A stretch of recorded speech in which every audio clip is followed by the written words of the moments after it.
작은 서점.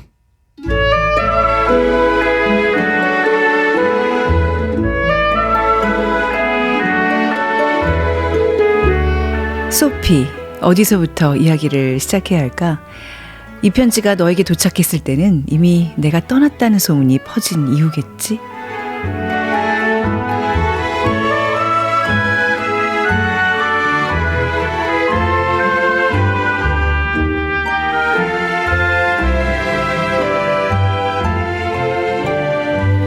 안녕하세요. 작은 서점 아나운서 최원정입니다. 오늘은 김초엽 작가의 단편소설 순례자들은 왜 돌아오지 않는가의 첫 문장으로 문을 열었습니다.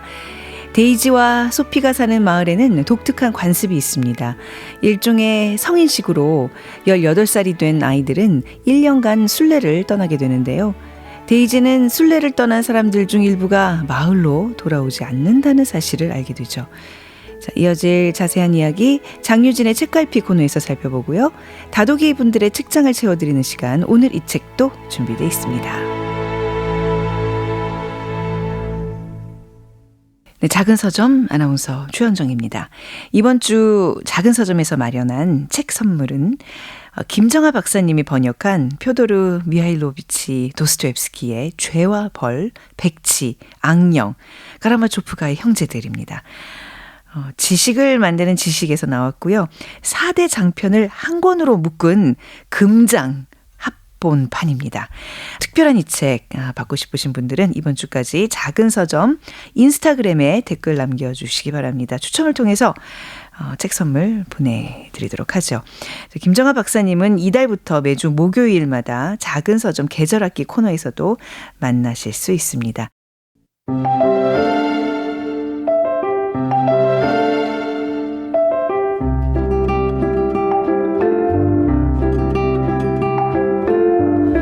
꽃과 잎 사이, 책장과 책장 사이, 사람과 사람 사이 언제든 끼워두세요. 장유진의 책갈피.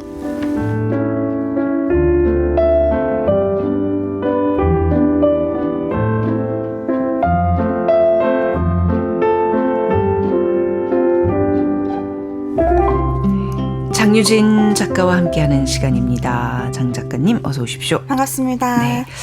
항상 그 짧은 단편이지만 깊은 울림을 주는 시간 마련해주고 계시는 장유 작가님. 오늘도 좋아요. 저도 미리 읽고 왔는데 네. 이런 아이디어, 이런 또 메시지를 주는 작품이 있구나. 명작이죠. 네, 오늘 어떤 작품인지 소개해 주시기 바랍니다. 네, 오늘은 김초엽 작가님의 단편 순례자들은 왜 돌아오지 않는가라는 단편이고요. 굉장히 유명한 첫 번째 소설집인 우리가 빛의 속도로 갈 수 없다면 네, 첫 번째 수록작입니다. 네, 이 제목을 맞아 이거 다 아는데 하시는 분들 계실 거예요. 애니메이션 영화로도 만들어졌어요. 아주 최근 일이에요. 네, 굉장히 최근에 애니메이션으로 만들어져서 그래서 제가 들고 온 것도 있어요. 그래서 6월에 개봉을 했었고 김향기 배우 아시죠? 네. 김한기 배우, 그리고 벌새에 나왔던 박지후 배우, 그리고 이주영 배우가 목소리 연기로 참여를 했고 허평강 감독이 총감독을 맡은 감성 SF 애니메이션으로 같은 이름으로 개봉을 했습니다. 네. SF 애니메이션이라고 얘기하는 순간 이게 SF구나. 처음에는 이게 무슨 얘기인지 몰랐는데 나중에 이게 SF더라고요. 네. 얘기해도 되는 거였어요. 네. 아무튼 저는 애니메이션 영화는 보지 못했는데 보셨어요 혹시? 저도 못 봤어요 아직. 네. 김초엽 작가는 이 애니메이션을 봤을까요? 네, 관객과의 대화, GV 행사하는 거를 제가 초엽 작가님이랑 마팔이어가지고 봤고, 뭔가 각색이나 그런 것들은 전적으로, 영화, 애니메이션 제작진의 자유에 이름을 했다라고 밝혔다고 해요. 네. 자, 김초엽 작가의 소설집, 우리가 빛의 속도로 갈 수 없다면, 이게 좀 출간됐을 때도 앞서 말씀하셨다시피 굉장히 대단한 반응을 보였었어요. 네, 아주 난리가 난 이른바 오비속이라고 이 조금 뒤에 설명을 하겠지만 김초엽 작가님이 2017년 이제 등단을 하셨는데 이게 이제 2019년에 나왔어요. 첫 번째 소설집이죠. 근데 이미 등단 당시부터 너무 샛별. 샛별? 우리 문학계에 아주 그냥 혜성처럼 등장한 대형 신인이어서 이 책이 나왔을 때 오늘의 작가상을 받았고 네.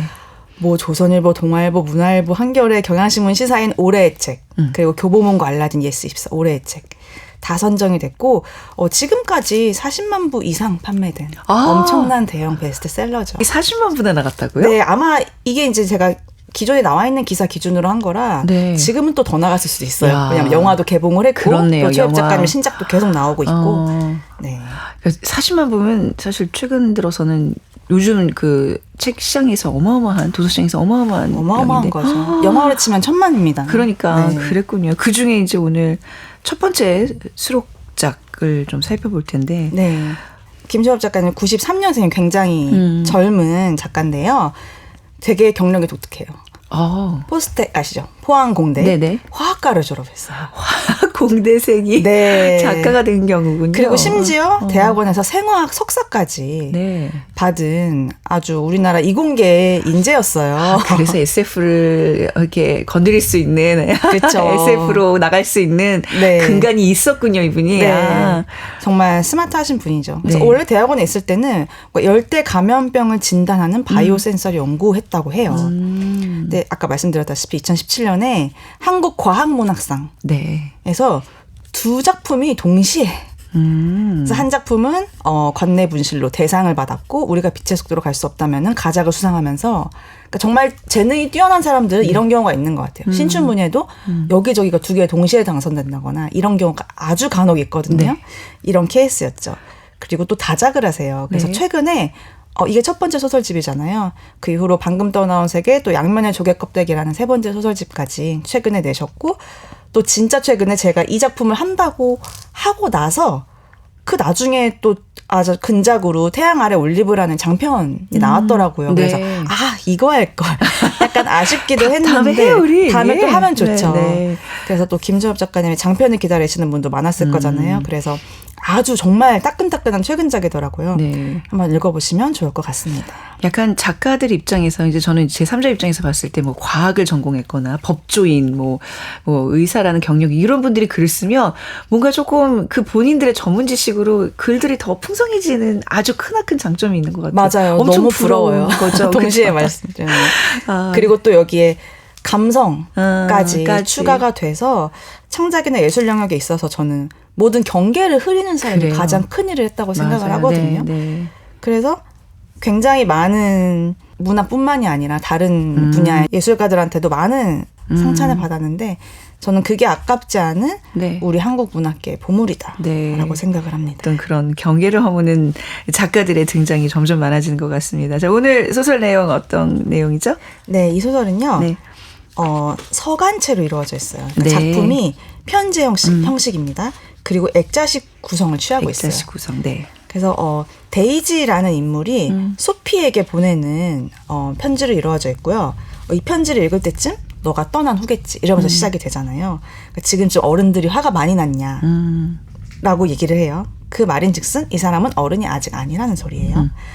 근데 나처럼 성년이 되기 전에 이 마을을 뛰쳐나온 사람은 없었잖아. 내가 최초잖아. 라고 합니다. 그러니까 여기는 마을이라는 공간인 거예요. 네. 이 마을이 우리가 생각하는 그 마을이 아니라 지구가 아닌 어떤 다른 장소인데 여기 사람들은 마을이라고 부르는 네. 거죠. 처음에는 그게 지구가 아닌 다른 공간이라는 어떤 그걸 알게 하는 힌트가 전혀 없었거든요. 맞아요. 네, 그래서 좀 독특한 마을이다라는 생각을 하면서 읽게 됩니다. 네. 그런데 어른들에게 괜찮다면 내 이야기를 해줘라. 나는 여전히 그분들을 사랑하지만 여길 떠나기로 한 내 결정을 후회하지 않는다. 이렇게 시작을 하는 거예요. 너무 궁금해지잖아요. 근데 어디로 가냐? 나는 시초지라는 곳으로 가고 있다. 네. 이 시초지라는 곳이 어디냐? 사실은 지구예요. 그러니까 여기 마을이라는 곳의 사람들은 지구를 시초지라고 부르는 거예요. 네. 그러니까 이 마을이라는 곳에서는 성인이 되면 이렇게 성인식처럼 다 같이 순례를 네. 가는 그런 어떤 전통이 있는 거죠. 18살에. 근데 사실 이 순례가 되게 베일에 감싸여 있어요. 네. 그래서 순례를 떠날 때 이제 왜 우리 고등학교 때 졸업식 할 때 선배들 마지막이를 갈 때 그런 거 있으셨나요? 고2가 도열해서 박수치는 그런 문화 없으셨어요? 뭐 비슷하긴 있었던 것 같아요. 네. 그것처럼 이제 아이들이 성인식을 떠나는 이제 18살이 된 언니 오빠들이 갈 때 막 꽃을 들고 막 이렇게 축하를 하면서 뭐 도열을 해 있었겠죠. 네. 그런 행렬을 하는 그런 게 있는데 어떤 우주선 같은 이상한 이동선, 니동선. 네. 기계에 탑니다. 근데 사실 그게 어디로 가는지를 제대로 본 사람이 없는 거예요. 왜냐? 그때면 어른들이 어떤 묘한 향기가 나는 음료를 아이들한테 마시게 하는 거예요. 무섭지 않아요? 그러면서 네. 이게 이제 뭐 앞으로 떠날 이 언니 오빠들 순례자들의 길에 뒷달을 고난과 갈등 우리 함께 나눠 마시는 거다. 근데 그걸 마시면 기절을 합니다. 네네. 기절을 하고 잠시 어지러워서 한 5분에서 10분 있다가 딱 깨버려요. 네. 그럼 이미 이동선은 떠나고 없는 거죠. 그러니까 어디로 떠나는지 네. 아이들은 알 수가 없는 네. 거예요. 근데 의문을 가지게 되는 거죠. 이 편지를 쓴 데이지라는 친구가 사실 어떤 의문이 있을 때 이상한 면이 있을 때 그냥 받아들이는 사람도 있고 이건 왜 이래? 이러면 안 되는 거 아니야? 의문을 가지는 사람이 있잖아요. 이 편지를 쓴 데이지가 그런 사람이었던 거죠. 어떤 의문을 가지고 있냐? 어떤 순례자들은 왜 돌아오지 않을까? 순례라는 것은 갔다가 다시 오는 거잖아요. 네. 성인식의 행사로서. 근데 이 또 데이지가 꽃다발을 만드는 화동이에요. 그래서 꽃다발을 항상 간 사람 개수만큼 만들어 두거든요. 근데 그 이동선이 도착을 하면은 꽃다발이 남아요. 네. 그래서 사실은 절반보다 더 많은 꽃다발이 남아서 어떤 순례자들은 가서 안 왔구나라는 걸 알게 되는 거죠. 네. 사실 같은 마을에 사는 사람이었다면 간 사람 중에 누가 안 왔으면 눈치를 챌 수밖에 없는데 그 약 때문인지 네. 사람들이 잘 몰라요. 안 왔는지 못 왔는지 그것도 약간 네. 지금 미스테리하게 남아 있는 상황입니다. 맞아요. 네. 왜 어떤 사람들은 돌아오지 않냐라고 선생님한테 물어보면 그냥 그건 개인의 선택일 뿐이다. 근데 어느 날 그 꽃다발이 많이 남았잖아요. 네. 그걸로 이제 막 어디다 막 장식을 하고 했는데 그걸 주우러 갔는데 어떤 남자가 펑펑 울고 있는 거예요. 근데 그 남자가 어떤 표정으로 울고 있었냐면은 이 마을에서 누군가 그렇게 비참하고 절망적인 표정을 짓고 있는 건 난 처음 봤다. 그러니까 그런 감정이 존재한다는 걸 책에서만 보고 실제로 그렇게 절망을 하면서 우는 사람을 처음 봤다는 거예요. 여기서부터 이상하죠. 절망이 뭔지 책에서만 배우고 여기 마을 사람들은 모르는 거예요. 그러니까 여기서부터 힌트가 조금씩 나옵니다. 수업 시간에 선생님한테 물어봐요. 왜 책 속의 세계에는 갈등이 있고 고난도 있고 전쟁도 있는데 우리 마을에는 그게 없어요? 라고 하는 거예요. 그러니까 이 마을은 행복하게만 한 마을인 거예요. 아무런 갈등도 뭣도 없는 거예요. 네. 그러니까 그렇게 절망적으로 오는 남자의 모습에 너무 놀란 거예요. 그리고 또 하나의 의문이 왜 이 세계에는 갈등, 고난, 전쟁 같은 것이 없고 평온하게만 할까? 그리고 왜 이 마을에는 어른이 적어요? 왜 애들만 이렇게 많지? 그리고 왜 순례자들이 떠나고 돌아오지 않으며 그리고 결정적으로 왜 우리에겐 역사가 없나요? 역사가 없다. 물어봅니다. 선생님이 말해요. 아니 역사가 왜 없어? 우리 마을을 만든 릴리와 올리브의 이야기가 있잖아. 그러니까 우리나라로 치면 당근과 환웅 이런 전설적인 인물인가 봐요. 근데 이상하다. 역사가 너무 짧다. 그랬더니 너도 나중에 어른이 되면 알게 될 거다. 라고 합니다. 모든 게 베일에 지금 가려져 네. 있어요. 네. 그래서 너무 무서웠어요. 네. 이거 너무 뭐 애들 감금시켜놓고 이상한 마을인 것 같다. 그래서 종합적으로 말하자면 이런 의문인 거죠. 우리는 행복하지만 이 행복의 근원을 모른다는 것. 이게 이제 가장 의문인 거고 그래서 금서들을 모아놓은 도서관이 있습니다. 네. 거기 이제 가요. 가서 이제 문지기한테 여기를 나 들어가게 해달라. 금서들을 모아놨어. 너 순례 다녀왔냐? 너 어른이냐? 물어봐요. 그랬더니 아니다. 그랬더니 너는 아이들에게는 허락되지 않는 공간이다. 근데 나는 들어가고 싶다. 그래서 어떻게 해서 그 문지기를 뚫고 들어갑니다. 가서 그 금서를 하나 딱 발견을 하는 거예요. 뭘 찾았겠어요? 이 나라를 만들었다는 릴리와 올리브의 이름을 찾았겠죠? 네. 찾았는데 이 사람이 순례의식 이런 것도 다 만든 거예요. 모든 사람이 칭송하고 존경하는 이 마을의 설립자들인 거죠. 근데 거기서 올리브의 기록을 찾은 거예요. 릴리와 올리브 중에 올리브. 근데 거기를 딱 펼치니까 2170년 10월 2일 이렇게 쓰고 우리는 왜 이곳에 왔는가라고 하는데 저는 이 장면이 너무 재밌었어요. 뭔가 이게 지금 SF지만 어쨌든 문자로 이루어진 책이잖아요. 네. 이 책을 딱 펼치는 장면에서 정말로 무슨 애니메이션이나 영화를 보듯이 그 책 뒤로 갑자기 풍경이 마구 일그러지면서 그 책으로 쑥 빨려 들어가는 거예요. 네. 이걸 참 표현을 잘했어요. 그러니까 제가 설명을 드리지만 네. 꼭 김채엽 작가님의 문장으로 읽어보셨으면 좋겠어요. 네. 그래서 거기 뭐라고 써있냐면 이제 이 올리브의 말이죠. 릴리는 나를 너무 사랑해서 이 도시를 만들었다. 그걸 알게 된 건 1년 전 일이다 하면서 이제 이 편지를 쓴 데이지가 아니라 올리브의 시점으로 가는 거예요. 네. 이 올리브라는 사람이 릴리 다우드나라는 사람의 정보를 찾아서 자연사 박물관을 도서관에 가는 거예요. 네. 문지기 또 몰래 들어갑니다. 네. 문 닫혀 있는데. 근데 거기서 그 릴리 다우드나가 설계해둔 비밀을 알게 돼요. 그래서 또 바로 지구로 이동을 합니다. 그 지구가 어떤 곳이냐? 올리브라는 사람을 너무 배제를 하는 거예요. 그래서 도심의 내부로 가면은 깨끗하고 네. 정말 잘 뭔가 정제된 듯한 부자 동네겠죠. 그런 사람들이 있고 외곽으로 가면은 도심과의 차이가 어마어마해요. 네네. 사람들이 너무너무 차별을 하는 거예요. 뭔가 굉장히 지구 내에서는 이미 계급화가 많이 되어 있는 거를 이제 표현을 해주고 있는 거예요. 네, 맞습니다. 네. 그런데 우린 10가지 읽을 때만 해도 이 사람들이 왜 차별하지? 그러니까 얘가 좀 약간 누더기처럼 이렇게 후드 같은 걸 네. 쓰고 있다고 하거든요. 그래서 그런가? 아무래도 외계에서 왔으니까 좀 옷차림이 그래서 그런가라고 생각했는데 알고 보니까 이 올리브라는 사람은 얼굴에 엄청나게 큰 얼룩이 있는 사람인 네. 거예요. 그러니까 이게 본인이 얘기하지 않았으니까 우리는 알 수가 없죠. 몰랐는데 사람들이 너 얼굴에 그 커다란 얼룩이 그게 뭐냐?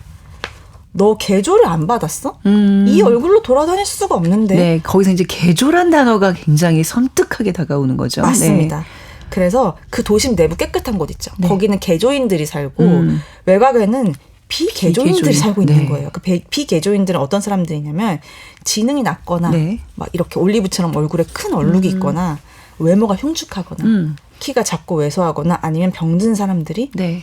있는 곳이었던 거예요. 네. 그래서 얘가 이제 도심에서 엄청난 배척을 받는 거 쫓아내고 막 사람들이. 근데 그 와중에 어떤 식당에서 그러니까 일을 어떻게 해야 될 거 아니에요. 통역을 쓰긴 하지만 식당 일을 이제 배우려고 했는데 델피라는 인물을 만납니다. 네. 근데 델피라는 인물만 올리브를 차별을 안 해요. 그래서 주방 보조율도 가르쳐주고 이렇게 하면서 나는 사실 릴리라는 사람의 정보를 찾고 있는데 지금 사람들이 나를 너무 차별해서 어떻게 지금 이 정보를 알 수가 없다라고 하니까 그 릴리라는 사람에 대해 몰라? 그 사람이 100년 전에 이 신인류를 만들었잖아. 그 사람 때문에. 인류. 네. 맞습니다. 네. 그래서 지금 세상이 이렇게 된 거잖아. 너 그 여자에 대해서 몰라? 라고 하면서 드디어 릴리에 대해 이제 정보가 밝혀지는 거예요. 릴리 다우드나는 얼굴에 올리브처럼 지워지지 않는 얼룩을 예. 가지고 있는 유전병을 안고 있는 사람인 거예요. 차별 속에서 자랐겠죠. 네. 근데 이제 공부를 열심히 해서 MIT 박사과정까지 밟은 과학자였던 거예요. 근데 인간 배아를 맞춤 설계해주는 유전자 해커가 됩니다. 네. 그래서 DN이라는 릴리 다우드나라는 그 유전자 해커로 활동을 해요. 바이오 해커로 활동하면서 고객이 원하는 유전체로 개조한 배아를 인공 자궁에 착상시켜가지고 길러내는 일로 엄청나게 큰 돈을 법니다. 네. 그래서 이 기술이 퍼져나가면서 사실은 누가 이렇게 안 하고 싶겠어요. 네. 완벽한 아이를 낳고 싶지 그렇죠. 않겠어요? 가장 완벽한 유전자로 계속 그 아이들을 생산하고 싶은 게 좀 인류 욕심이잖아요. 근데 이게 좀 약간 비정상적인. 그렇죠. 네. 그래서 얘를 잡으려고 루트로. 했는데 네. 해커잖아요. 안 잡히고 계속 이 기술을 전파하고 다니는 거, 돈을 막 벌면서. 네. 그래서 점점점 그 릴리 다우드나의 기술로 태어난 아이들이 신인류를 만든 거예요. 네. 그래서 이제는 이렇게 개조된 사람들이 사는 구역과 개조되지 않은 사람들이 밀려난 구역에 지구가 돼버린 거죠. 그래서 40살이 되었을 때 릴리가 갑자기 자취를 감췄다고 나와요. 네. 그렇게 잡으려고 했는데 어디서도 단서를 찾을 수가 없는 거죠. 그때 릴리가 뭐 했냐. 내 아이를 낳고 싶다는 생각을 합니다. 그래서 인공자궁을 만들어서 얼마나 지금 기술이 많은 과학자예요. 그래서 아이를 태어나게 해요. 근데 그 아이 얼굴에 엄청나게 커다란 얼룩이 있는 거예요. 네. 약간 이제 실수로 표현을 하죠, 이거는. 맞습니다. 네, 네, 네. 그런데 사실은 그 자기 자식이 똑같은 유전병을 가진 걸 알았을 때 즉시 폐기할 수 있었다. 근데 그렇게 하지 않았다. 그러면서 여기서 이제 밝혀지는 거죠. 릴리는 나를 그렇게 하지 않았다. 이 올리브라는 사람은 릴리의 그 얼룩이 남은 자식이었던 거예요. 릴리가 이렇게 말했다고 해요. 내가 태어날 가치가 없었던 삶임을 내가 증명하는 걸까? 근데 어쨌든 할 수 있음에도 그 올리브라는 배아를 폐기하지 않았던 거죠. 네. 왜냐? 릴리 자신의 문제이기도 하잖아요. 잠적을 감추고 그때부터 이 사람이 어떤 일을 하냐. 자기가 여태까지 했던 배아 디자인 연구 그냥 다 폐기해요. 다 폐기하고 이 내 자식 올리브 같은 사람들만 모여 사는 마을이라는 걸 이 사람이 만드는 거예요. 네, 지구 밖에 어찌 보면 차별이 없는 마을을 만드는 거죠. 맞습니다. 그러니까 뭐 얼굴에 얼룩이 네. 있어도 질병이 있어도 그래도 불행하지 않은 세계를 내가 따로 만들어야겠다. 우리 인간들이 누구나 가질 수 있는 그 결점들이 도드라지지 않는 세계. 네. 일종의 뭐 유토피아를 창설했다 그래야 될까? 맞습니다. 네. 그래서 이 마을이란 곳의 창시자가 된 거예요. 근데 여기 이제 살았을 때 올리브는 얼룩에 관해 무엇라고 흉보는 사람을 한 번도 본 적이 없는 거죠. 네. 그리고 내 독특한 얼룩이 자랑스럽고 서로의 결점을 신경 쓰지 않은 거예요. 그러니까 마을에서는 결코 어느 누구도 배제하지 않은 거죠. 그러다가 이제 마지막에 다시 원래 이 편지의 청자였던 소피에게 보내는 데이지의 말로 마무리가 됩니다. 이 부분이 정말로 많은 울림을 줌과 동시에 정말 이 책은 단편이에요. 단편이고 뭐 한두 시간이면 읽을 수 있죠. 그렇지만 정말 십수년간 생각할 거리를 줍니다. 낭독을 해볼게요. 어쩌면 지구로 떠나기 전 올리브가 마을에 남긴 마지막 흔적이 바로 이 순례의 관습일지도 몰라. 우리는 자라면서 바깥 세계에 관한 호기심을 느끼고 이 평화로운 마을 외부에서 어떤 일이 일어나는지를 알기를 갈망하게 돼. 그리고 마침내 순례의 길에 오르지. 올리브는 그렇게 우리가 반드시 한 번은 이 세계를 떠나도록 만들었어. 지구에서 그 모든 것을 보고 우리가 무엇을 외면해 왔는지, 우리가 우리만의 아름다운 마을에서 살아가는 동안 저 행성에서는 무슨 일이 일어나는지를 보고 오라는 의미였겠지. 그럼 이제 한 가지 질문만이 남았어. 정말로 지구가 그렇게 고통스러운 곳이라면, 우리가 그곳에서 배우게 되는 것이 오직 삶의 불행한 이면이라면 왜 떠난 순례자들은 돌아오지 않을까? 그들은 왜 지구에 남을까? 이 아름다운 마을을 떠나 보호와 평화를 벗어나 그렇게 끔찍하고 외롭고 쓸쓸한 풍경을 보고도 왜 여기가 아닌 그 세계를 선택할까? 소피, 우리가 왜 서로 사랑에 빠지지 않는지를 생각해 본 적 있어? 시초지의 역사를 배우며 그렇게 많은 과거의 사람들이 사랑하는 것을 보면서도 우리는 이 마을에서 자란 이들이 서로 연인이 되지 않는 것을 이상하게 생각하지 않았지.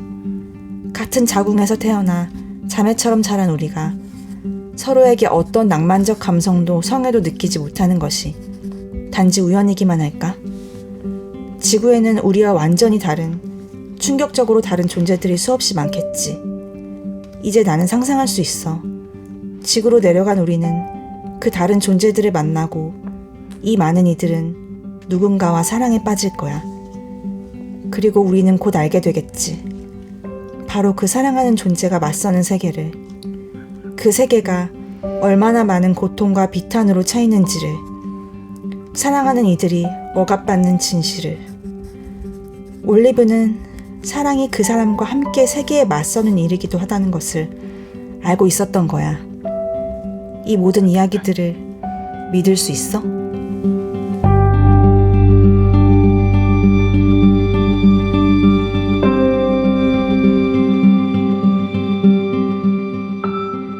네, 거의 문장에서 이야기의 어떤 줄거리 전체를 다 아마 다 이제 이해를 하셨을 것 같아요. 일종의 네. 이제 뭐 스포일이지만 이 얘기를 안 할 수가 없으니까. 그쵸. 거기 또 그런 문장 나오잖아요.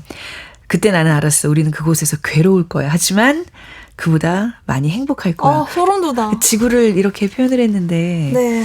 그쵸. 근데 그 생각도 전 해봤거든요. 만약에 반대라면 우리가 네.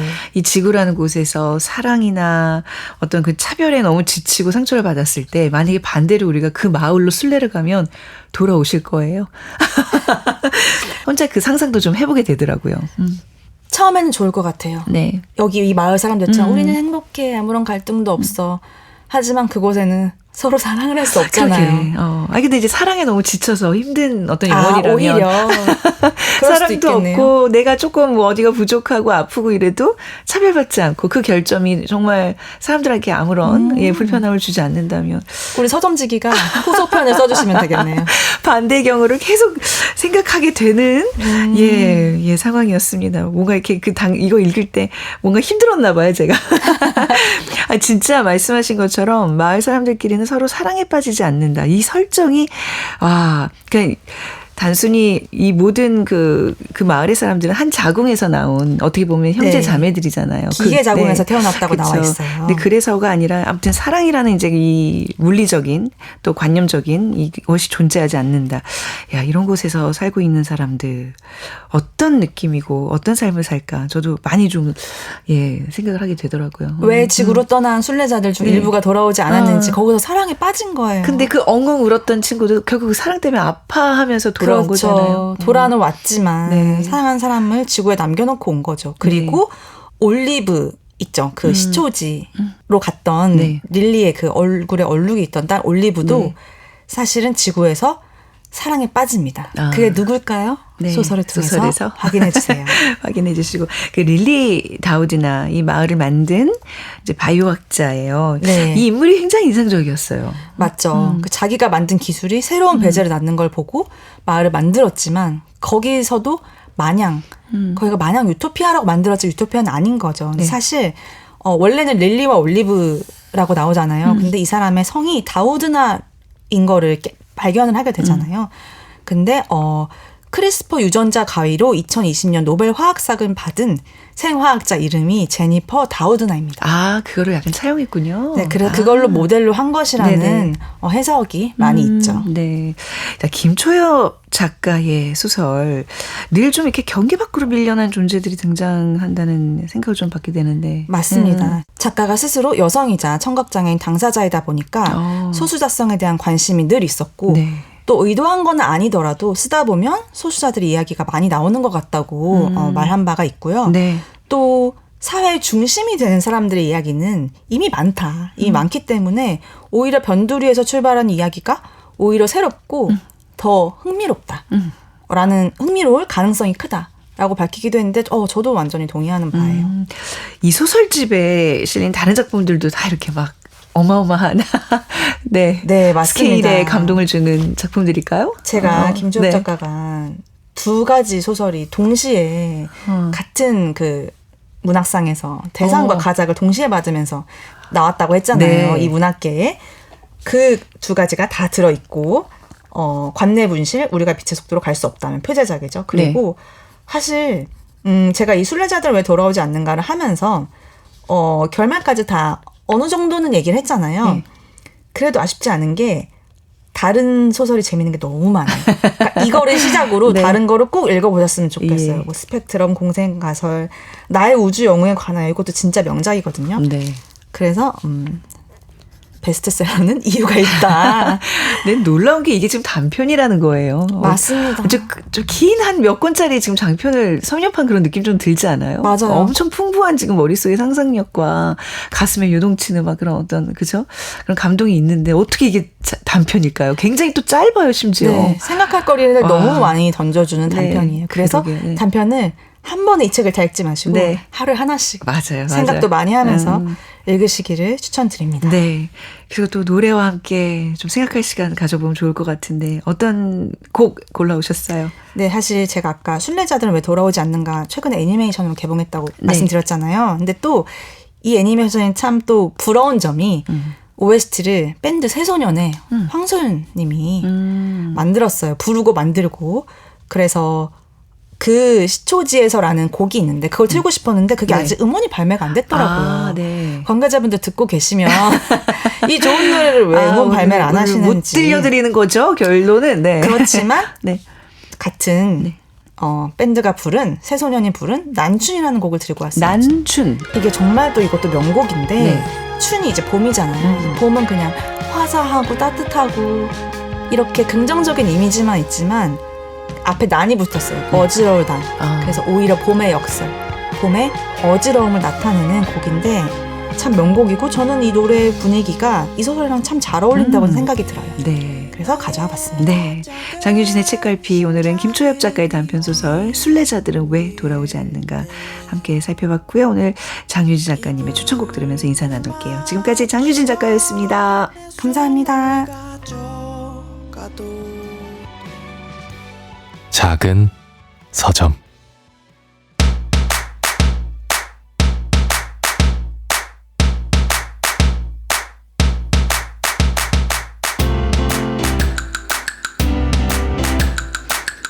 여러분의 책장을 채워드리겠습니다. 작은 서점 지기들의 아주 특별한 큐레이션, 오늘 이 책.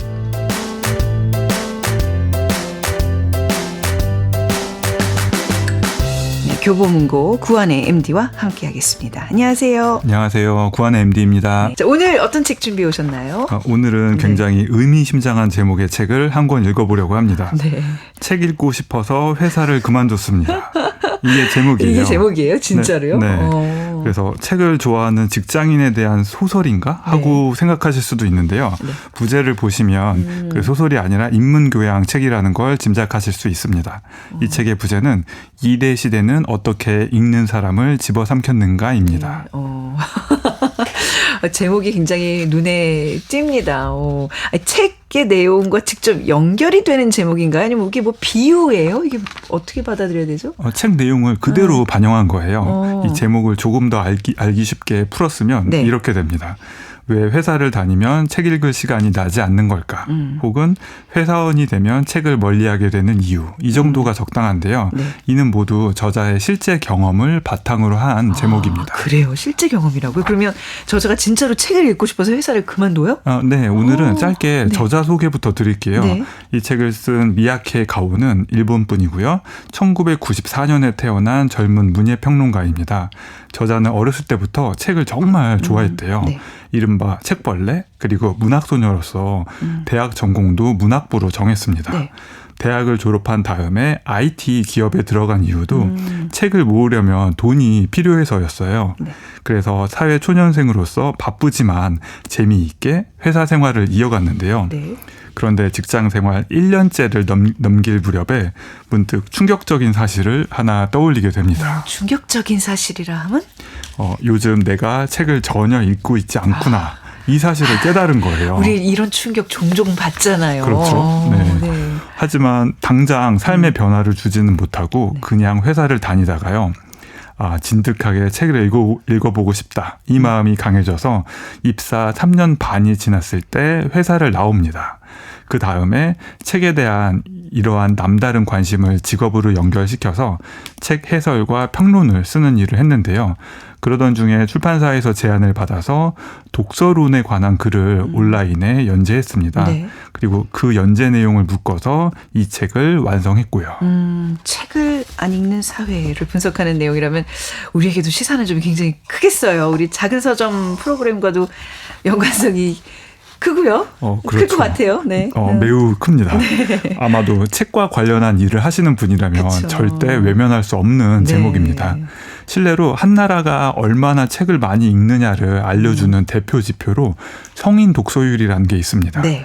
1년에 책을 한 권이라도 읽은 성인의 비율이 얼마인지를 살피는 조사인데요. 한 권이요? 네, 한 권이라도요.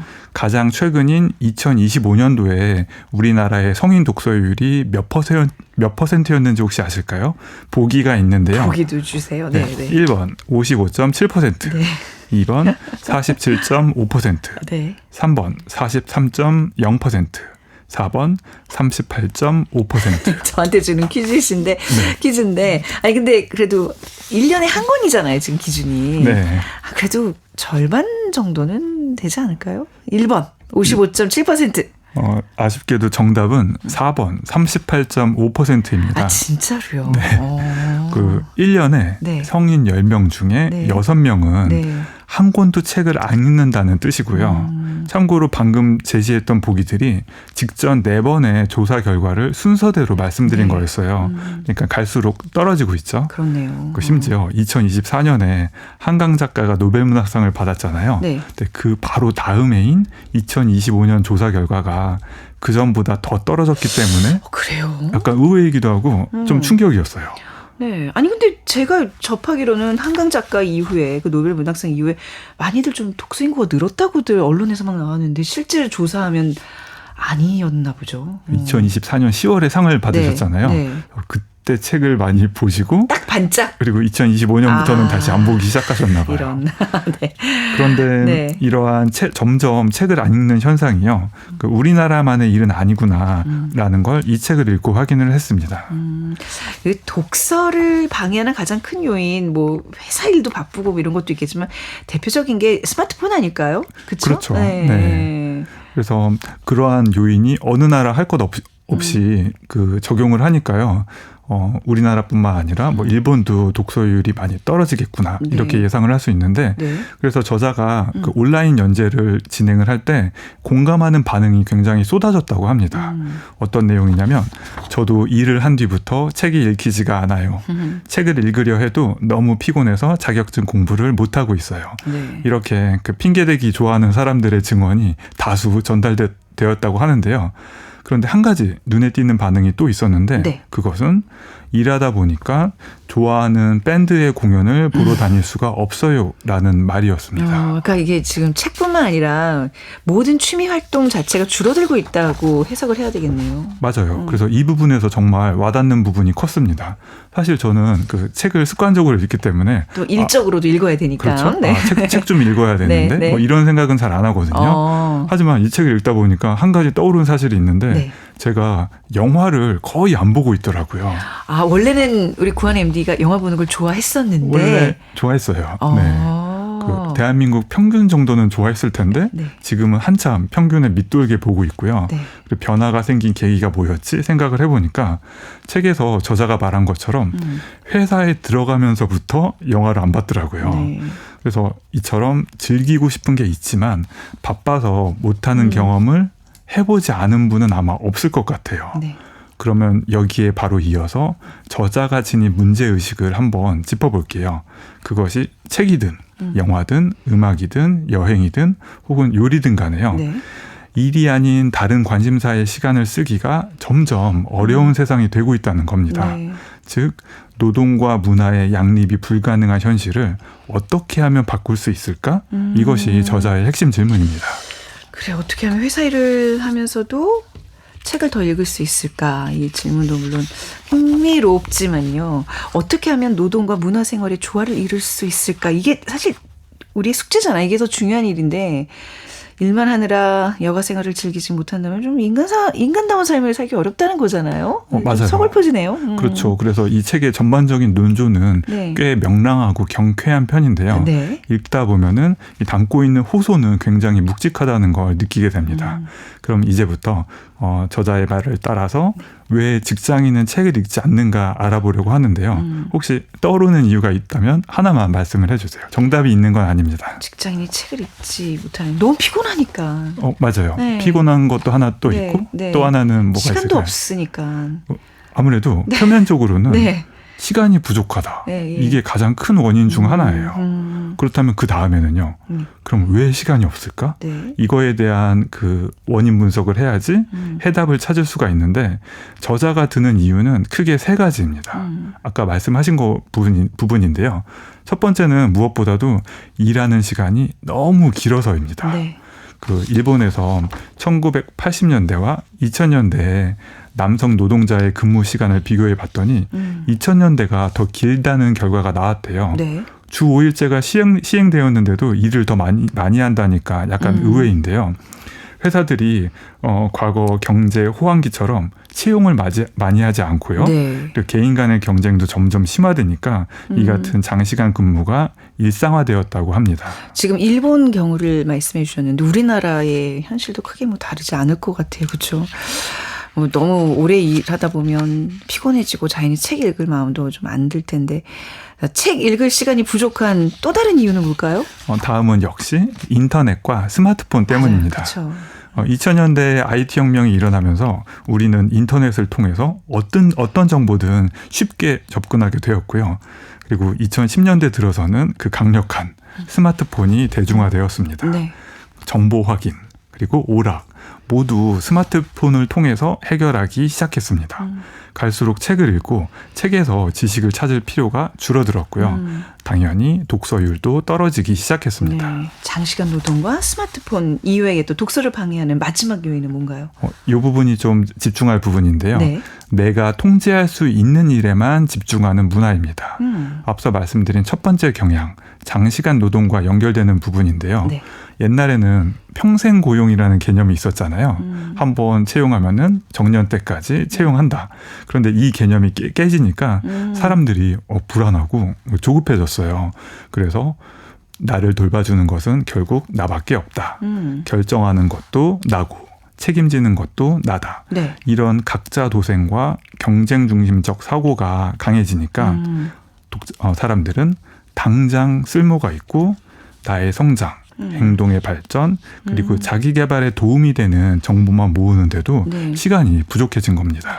그러니까 이제 2000년대 이후에 뭐 전 사회적인 경쟁이 심화되니까 실용적인 지식만 빨리 습득하려는 경향이 강해졌다는 건데. 그렇죠. 근데 인터넷이 아니라 책을 통해서도 우리가 충분히 어쩜 더 풍부한 지식과 정보를 얻을 수 있는 거잖아요. 맞아요. 네, 그거 놓치면 안 될 부분인데 이 부분도. 네. 그런데 저자는 네. 하나 구분을 해줍니다. 네. 우리가 인터넷에서 검색해서 얻는 건 정보고 네. 책을 읽어서 만나는 건 지식이라고 그러니까요. 구분을 하는데요. 굉장히 중요한 얘기네요. 네. 여기서 이 책의 가장 중요한 개념이 하나 나옵니다. 네.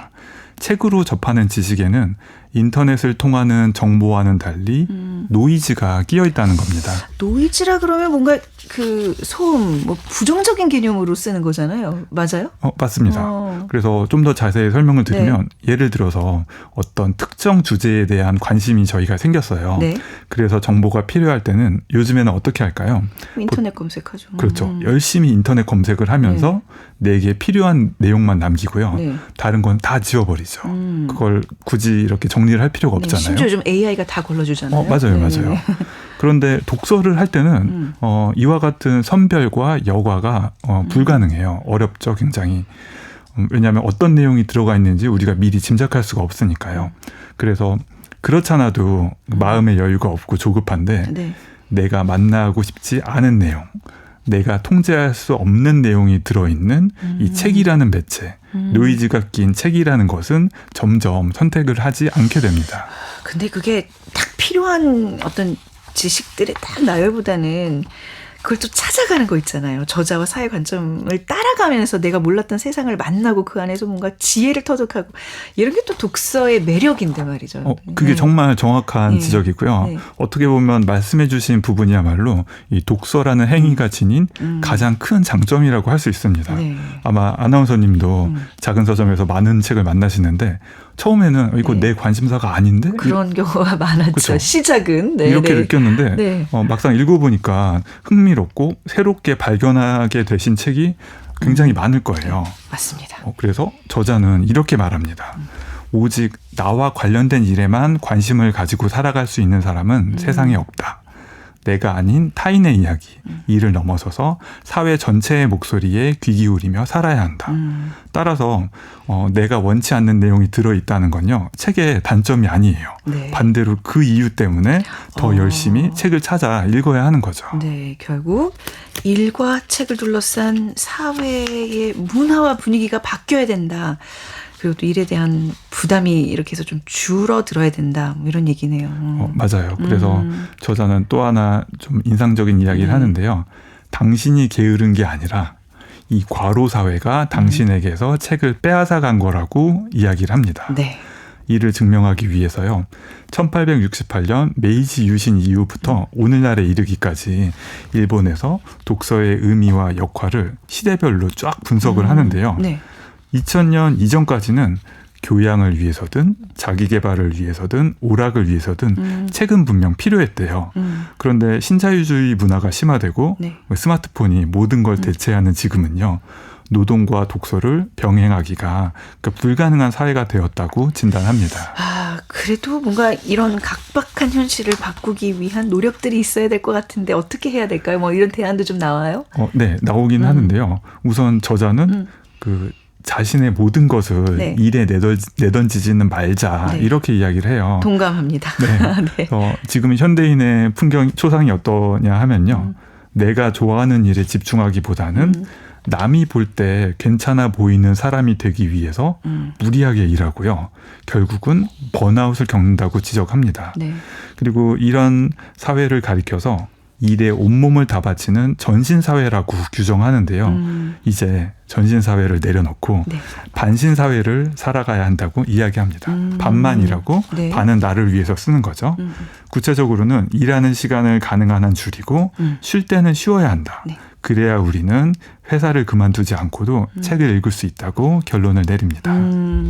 자, 무슨 뜻인지 충분히 이해가 됩니다. 근데 중요한 건 그 사회의 변화라고 아까 분명히 지적을 해놓고, 그죠?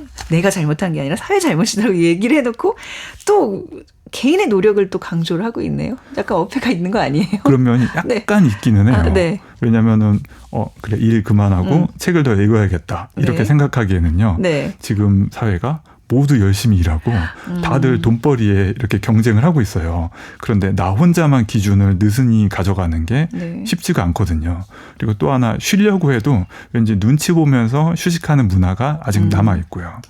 저자 역시 이렇게 이야기합니다. 내 주장이 다소 허황될 수는 있다. 네. 구체적으로 노동 방식을 바꾸는 방법은 우리 다 함께 생각해보자. 이렇게 이야기를 하는데요. 그래도 이 책 자체의 문제 제기가 굉장히 그 의미가 있거든요. 그 문제 제기까지는 저자가 잘 해주었으니까 네. 이를 이어받아서 그러니까 현실적인 대안을 같이 고민해 보는 것도 네. 그 재미있고 의미 있는 작업이 될 것 같습니다. 그 현실적인 대안을 작은 서점에서 고민을 같이 해봐야 될까요? 어떻게? 그럼요. 아니 구한의 MD께서 네. 좀 고민을 해주셨나요? 저도 아니 많이 좀 이런 이 부분에 문제 의식이 분명히 있으실 거 아니에요. 네, 네네. 굉장히 많이 해왔던 건데 이 책은 굵직한 사회 구조적인 변화에 대해서 이야기를 하잖아요. 네. 그래서 그 관점에서 떠올리니까 이 거시적 흐름을 어떻게 바꿀지는 저도 솔직히 잘 모르겠더라고요. 네. 하지만 이 독자의 관점에서 말씀을 드리면요. 네. 책 읽는 습관을 만드는 게 가장 중요한 것 같아요. 제가 그래서 김유신의 말이 떠오르더라고요. 청관녀를 찾아간 그 말처럼. 그렇죠. 그래서 네. 그 출퇴근길에는 무조건 책을 읽는다. 이렇게 원칙을 정해놓고 네. 습관적으로 따르는 거죠. 네. 일단 집에 들어가는 순간 침대와 한 몸이 되거든요. 네. 그래서 저자 역시 매일 퇴근길에는 카페에 들러서 잠시라도 책을 읽어보라고 맞아요. 추천을 합니다. 루틴을 만들어야 돼요. 네. 그렇죠. 그게 네. 아무 고민하지 말고요. 네. 그 열정도 필요 없고 그 기계적으로 책을 읽는 습관을 만드는 것이 가장 중요한데 그런 습관을 만드는 방법에 대해서 5-6개 정도 추천을 해주고 있거든요. 아, 네. 그 중에 하나가 퇴근길에 카페에 들러서 책을 읽어보라고 하는 건데 아쉽게도 여기에 더해서 작은 서점을 매일 들으시라 이런 이야기도 했으면 좋았을 것 같은데 그건 우리가 하는 걸로. 아쉽게도 없더라고요. 그 책에는 당연히 없겠죠. 그렇죠? 일본 저자가. 네. 네. 97.3 KBS 일라디 작은 서점을 듣는 것도 루틴으로 넣어주시면 여러분 네. 독서 생활에 큰 도움이 될 거예요. 그렇죠? 그 얘기 하고 싶으신 거죠? 맞습니다. 감사합니다. 제가 저자를 대신해서 말씀을 드리면 네. 매일 작은 서점을 들으시고요. 네. 읽고 싶은 책을 네. 풍부하게 찾아보시면 좋겠습니다. 우리 구한의 MD님 정리가 아주 좋습니다. 아주 흡족합니다. 네. 자, 미야케 가호의 책 읽고 싶어서 회사를 그만뒀습니다. 결국 여기에 대한 어떤 결론은 책을 읽고 싶어서 회사를 그만두지 않더라도 충분히 병행할 수 있다라는 얘기로 기결될 것 같습니다. 꼭 한번 읽어보시면 좋을 책입니다. 자, 지금까지 교보문고 구한의 MD였습니다. 감사합니다. 감사합니다. 네, 저희가 준비한 책 선물 여기까지입니다. 오늘 작은 서점 문 닫겠습니다. 지금까지 아나운서 최현정이었습니다. 고맙습니다.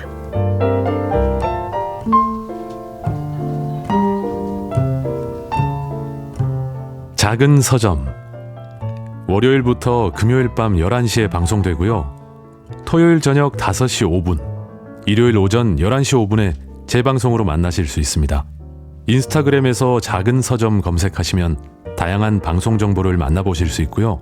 청취자 선물 이벤트에도 참여하실 수 있습니다. 책 함께 읽으면 더 재밌다. 작은 서점